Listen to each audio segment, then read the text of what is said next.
I have OPPO AX7 and let me show you how to activate Kit Space on the following device, so the mode in which only selected applications will be available.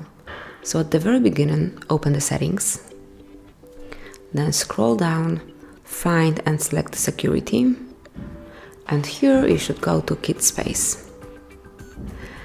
Now pick the duration of each use, so for example it can be 15 minutes, 30 minutes, 1 hour.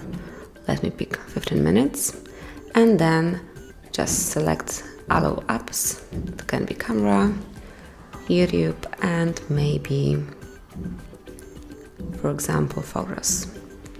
Let's go back.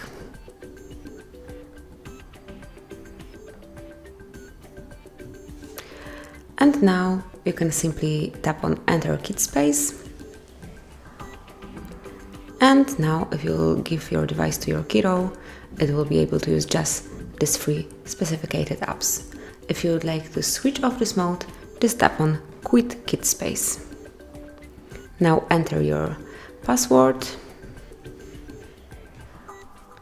And now you're back in your normal mode. That's it. Thanks for watching. Please subscribe our channel and leave the thumbs up.